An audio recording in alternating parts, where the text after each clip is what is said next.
The first topic that I will be taking is Indian art and architecture.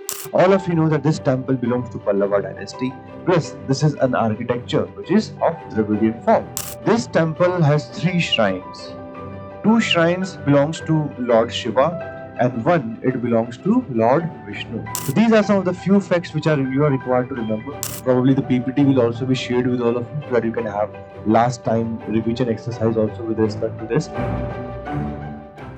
Hi everyone, welcome to PW. I'm Vikas Helama. As we've discussed in our previous lecture, that I will be starting a series for the history topics for Prelims 2025. So now we are beginning with that. The first topic that I will be taking is Indian art and architecture. There are few topics which has been in news and I'll be taking, and we have diverse topics like we have few temples which are in news, we have few paintings which are in news, and some other art forms also. So let us begin with this. So the first topic that is in news is Shore Temple at Mahabalipuram. All of you know that this temple belongs to Pallava dynasty. Plus, this is an architecture which is of Dravidian form. And plus, this is one of the earliest temple which belongs to this form of architecture. Now, let us try to understand some of the very prominent points which are linked to this temple. So, one thing is always clear to you, this belongs to which dynasty? Pallava dynasty. Second, very important, it is located at Mahabalipuram. Number 2. Number 3, very important because UPSC always asks this. They ask you if this temple belongs to Shaivism or it belongs to the Vaishnavism. This temple has 3 shrines. 2 shrines belongs to Lord Shiva and 1 it belongs to Lord Vishnu. So in a way, it is largely affiliated with Shaivism. However, it is also having linkage to Vaishnavism. So please remember this for examination.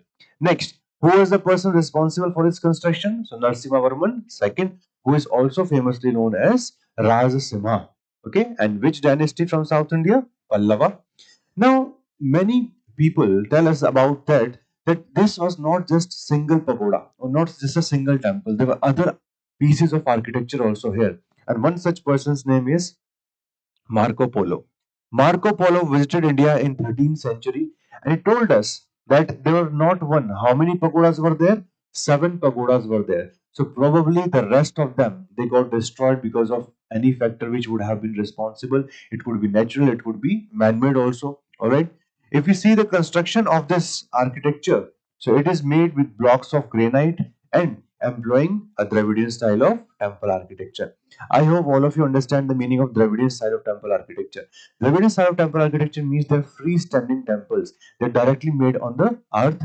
Plus, they have some specific features like they have Viman, they have Gopurams, and they have certain other features which you need to remember. And in static, you must have learned about it. Now, we find some monolithic pieces of sculptures also here which are linked to multiple animal forms. Like we have Nandi. Nandi, all of you know, it is the consort of Lord Shiva. Second, we also found Shiva's mount here, right? We find a lion also here, and they're monolithic. Monolithic means they're cut from a single stone. Very important. This site is also a UNESCO World Heritage one, which UPSC asks from time to time. These are some of the few facts which you are required to remember. One more very important thing which is linked to this temple, which is very recent, is that this is the first archaeological site in India which is run on green energy. So this was a project between few MNCs including Renault, and this was done in 2023. So if UPSC wants to ask this information, so I hope you can remember that also. So please remember time period, you have to remember the time period also. Okay, so please remember all these facts. So these are some of the important facts which you are required to remember. The second topic which we have for today, it is Martand Sun Temple. All of you know that there are some famous Sun Temple in India. We have Sun Temple at Konark, we have Sun Temple at Martand in Srinagar, and then we also have the third famous Sun Temple in the region of Gujarat in Modera. So these are some of the temples which are important. Now, let us try to understand some of the important facts with respect to this. Why has this been in news? Because it was part of the Independence Day celebration. Okay, so that's why it has been part of the news. So, very importantly, this is near Anantnag in the Kashmir Valley, right? That's all of us need to remember. Number 2, which is very easy, that this is linked to which deity? It is linked to Surya or Sun Temple. And very importantly, the word Martand specifically means Surya in Sanskrit. Next, which was the ruler who was linked to this? So the name of the ruler is Lalit Aditya Muktapida. So Lalit Aditya Muktapida was one of the most famous ruler of Kashmir, and he belonged to which dynasty? He belongs to Karkota dynasty. Importantly, the information about this temple also come from Kalhana's Rajdarangani. The Kalhana was a historian. He did not belong to any specific court, but he belongs to the 12th century. And he wrote about Lalit Aditya Muktapida, and he also mentioned the Martand Sun Temple. If we see Martand Sun Temple, you can see it since these temples, which belongs to the region of Kashmir, they have a blend of large number of style.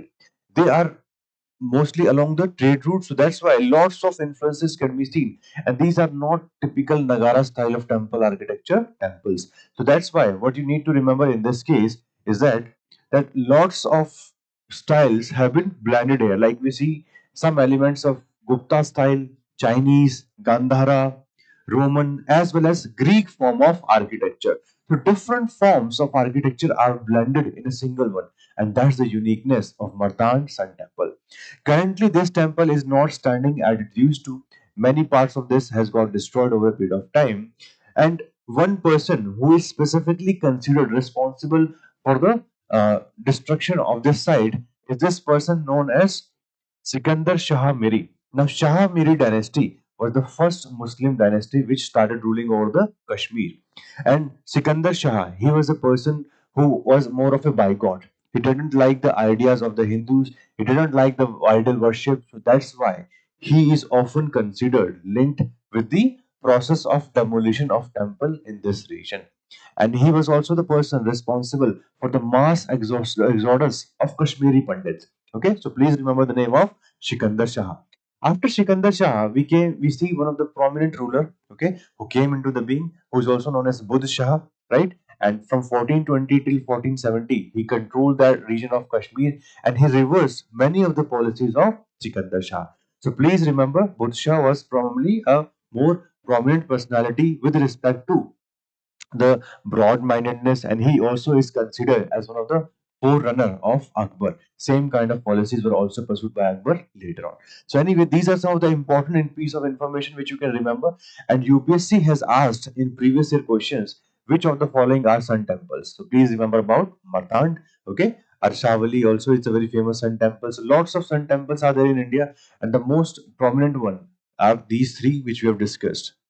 Let us now take the next topic. The next topic is about paintings. So among paintings, one of the most famous painting. You may have seen this if you have visited many airports in India. So you'll find at one or the other they do have these Warli painting.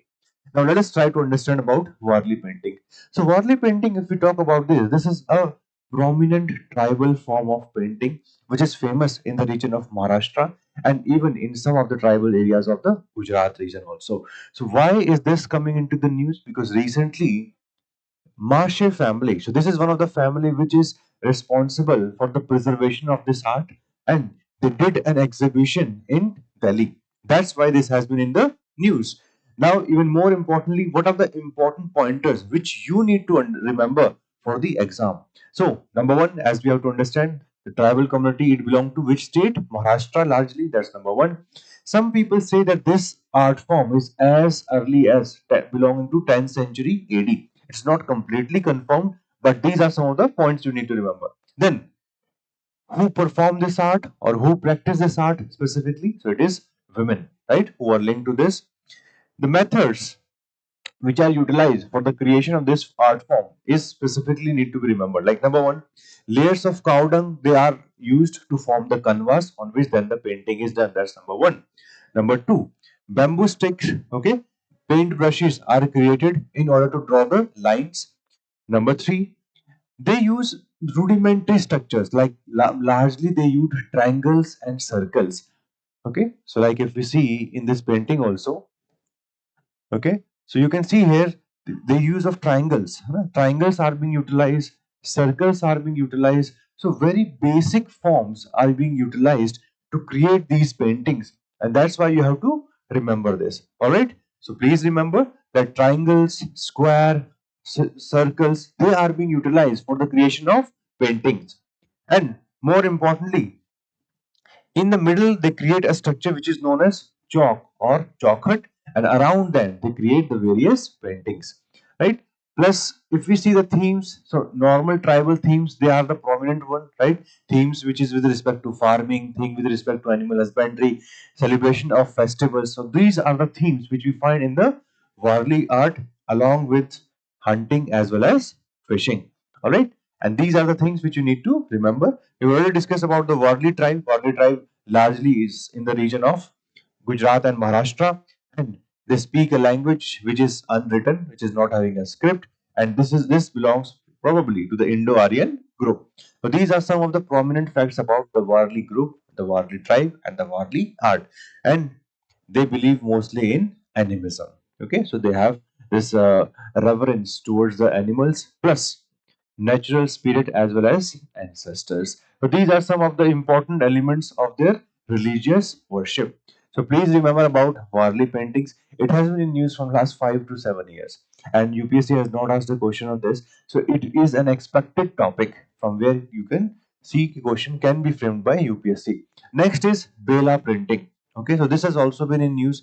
Why this has been in news? Because recently there was some news article which said that this traditional art and craft form, which is from the region of Kutch in Gujarat, is probably going to become extinct if government will not take urgent steps. Why? So let us try to understand. So let us first understand about basically the detail about the Bela printing. So what are the important detail? Number one, this belongs to which region of Gujarat? Kutch region of Gujarat. Number one. Number two, which is the community which practice this? So the community which practices Khatari community, which is a community of this region. Number three, if you see this Bela, it is a specific art form of block printing. In 2015, UPSC asked a previous year question, which was with respect to block printing from the region of the Andhra Pradesh. So this time it can come from the region of Gujarat also. So please remember what is Bela. It's a kind of block printing, and it involves intricate designs, wooden blocks, which are then stamped onto fabric to create decorative patterns. So many cases, what happens? No? The block, right? On a piece of wood, they create the design, and then eventually it is printed on the clothes. So that is the process which is used. If we see here, they use two methods. One is known as modern printing. The second is known as hand block printing technique.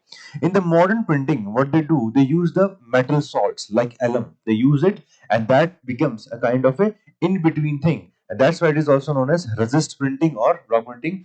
In this, what happens?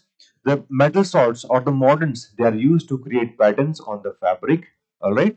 And in the case of hand block printing, they are done directly on the wooden blocks and then they are applied on the cloth. So that's why please remember about Bela block printing. If we talk about designs and colors, so they go for the bold designs, graphics, red and black designs are very famous in this, and they use natural vegetable dyes. So these are some of the important pointers which are with respect to this Bela printing. So please remember about this. Okay. Next is Sohrai painting. Now, Sohrai painting has been in use for a different purpose. Okay, now this is a painting which was gifted by our Prime Minister to Vladimir Putin. So, all of you know about Russia-Ukraine conflict is going on, and recently we are in the process where Donald Trump even has put a lot of pressure on both these countries to resolve this conflict. While if you see the approach of India, India has been trying to go for the peaceful methods. So Vladimir Putin, he is going to visit India also in 2025. So seeing all this in the process, this is an important topic and it may be asked. So now let us try to understand about Sohrai painting. So this is a painting which is again linked to the tribal tradition, and more importantly, this is famous from the Hazaribagh area of Jharkhand. Second, very important. When is this done? This painting is which is celebrated just after day after Diwali, and it is women who again practice this art. They traditionally paint their mud walls of their homes, like we have just seen in this picture, like the mud homes. They are painted with these kinds of paintings. Okay, now let us try to understand some of the key features. What are the key features of this form of painting? So number one, this painting reflect a matriarchal tradition. So it is passed from mothers to daughters. Number two, which colors are used in this? So red, black, yellow, and white. These are some of the colors which are utilized in the painting. Then and they are used from the natural elements. Natural pigments are utilized for that purpose.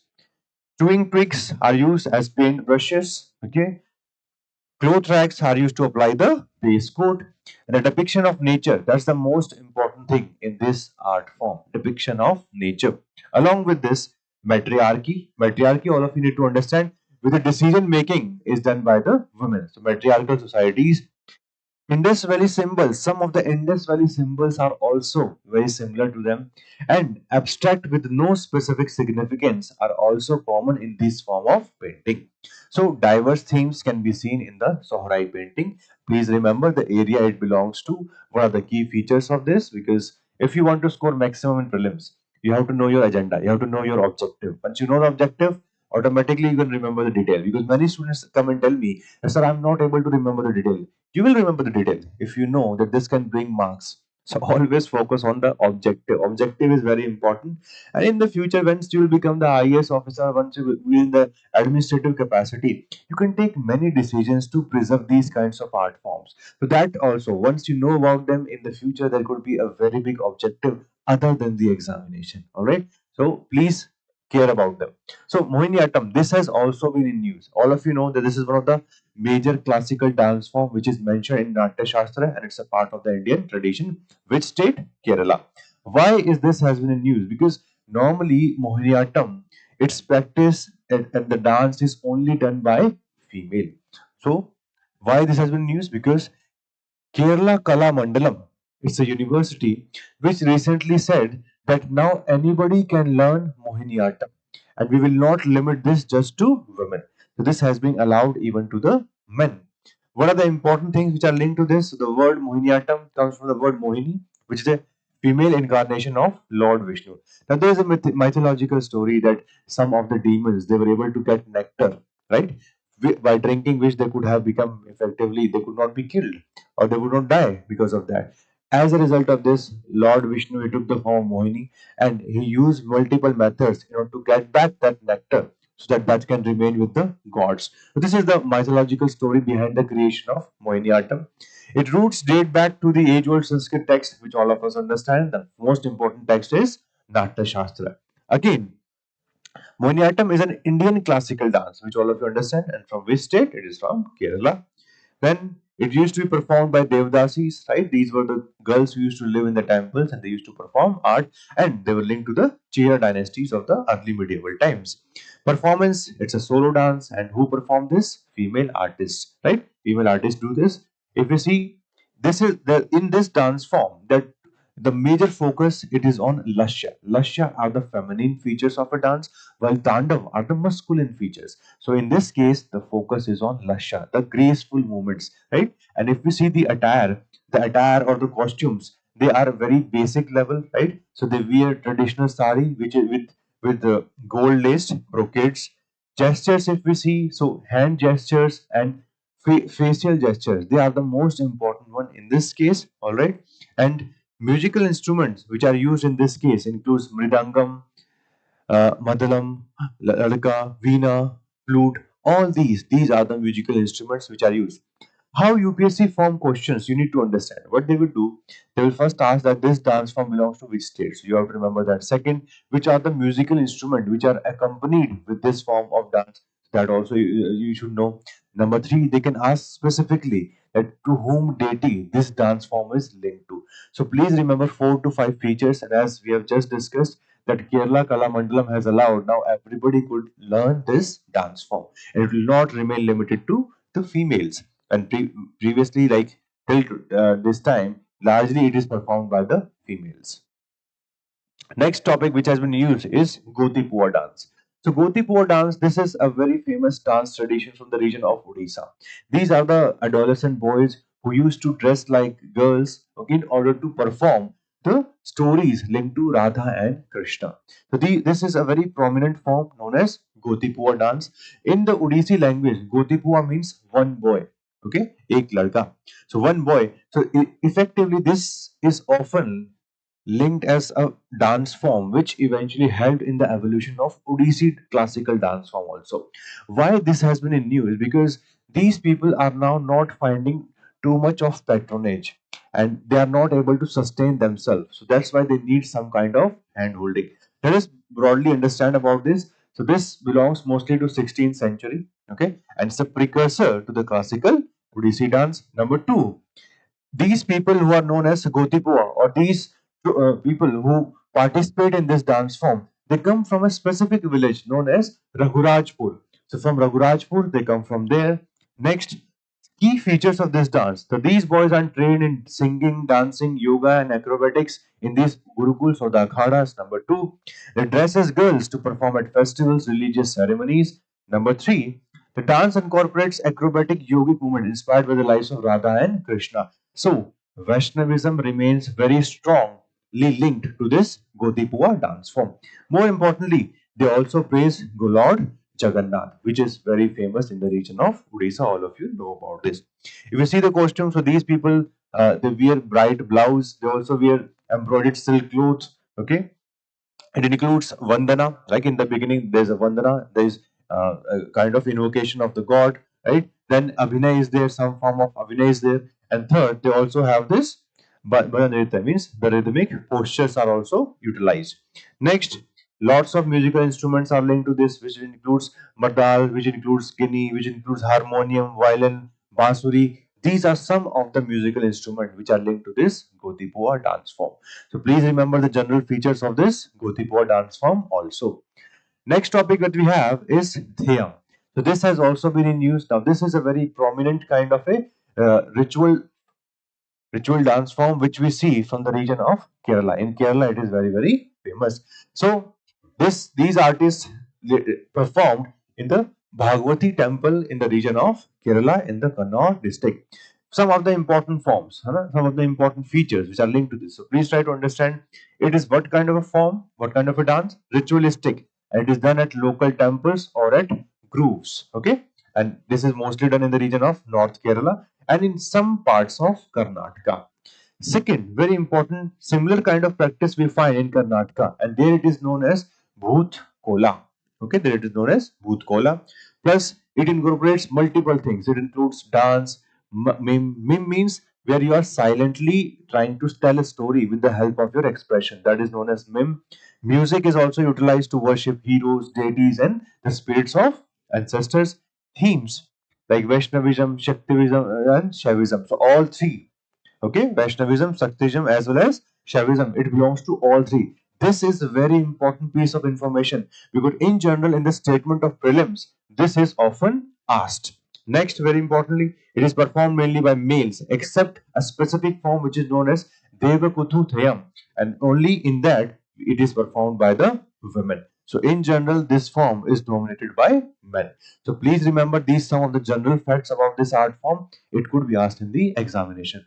Next, Gatka martial art. So all of you know that Gatka is a very famous martial art among the Sikhs, and it is from the region of Punjab. So why this has been used? Because these people won a lot of medals in this Khelo India youth game, and that's why we have to remember some of the facts linked to this. So what are the facts? Number one, what is Gatka? It's a style of stick fighting, and you can see many of the Sikh people rehearsing this in the parks around you, right? So it is a very famous, specifically in North India, with wooden stings to stimulate swords from the basic technique of self-defense. And as all of us know, that militarization of the Sikhs, it happened during the time of Guru Hargobind for self-defense purposes. So that's something that we see among this of how it started. It developed as a self-defensive, and over a period of time, this has become very prominent. And Guru Hargobind introduced the two swords of Miri and Piri and propagated the notion of temporal power and spiritual power. So in a way, it's also these two sticks which are utilized in this. They are representative of temporal power and spiritual power. The stick and the furry are used to substitute the sword over a period of time. Now, martial arts, UPSC asked a question once in 2014. In 2014, they asked a question on martial art. This was for the last time, right? After that, they have not asked a question on the martial art. But there are some other martial arts also which are famous in different parts of India. Like in 2014, they asked about Kalarai Padu. Okay, and that is from Kerala. Similarly, we have other martial arts also from which region? Like we have Silambam from the region of Tamil. Okay, Lathi Khel from West Bengal, Gatka as we have just discussed. Thangta is famous from the region of Manipur. Then we have Mardani Khel from Maharashtra and Parikhanda from Bihar. Then we have Kathi Samo from Andhra Pradesh. And then we have Malakham from the region of the Madhya Pradesh. So these are some of the martial art forms. So please try to remember about all of them, because UPSC can give you that question on the left side, the martial art form, the right side they can tell the state, and you have to see which of the following are correctly matched. So I'm just telling you how you can process the information and remember it, because in the end, like, you and me are going to be most happy when you will clear the cutoff, and that's exactly what we are looking for. So we are not going to waste our time on anything else. Next, the last topic for today, it is known as Dhokra Shilpkala. Now, this has also been in news. Why this has been in news? Because this is one of the oldest metal art form that we see in the region of Chhattisgarh. Okay, this is a specific tribe, right, which is now spread in different parts of the middle part of India, so, or the central part of India, and this has been in news. So let us try to understand what this Dhokra Shilpkala is all about. So in this, you have to remember this, that what they do, they create these different kinds of sculptures, metal sculptures, and these metal sculptures are made by a certain method which is known as lost wax method. I hope all of you would have known about the lost wax method. This lost wax method was utilized even during the time of Indus Valley civilization. So this kind of art form has been prominent in this region from a very long time. So what we're trying to understand about this is some specific pointers. So like, see, number one, the word Dhokra originates from whom? From this Dhokra Damar tribe. This tribe is largely in the region of West Bengal and Odisha.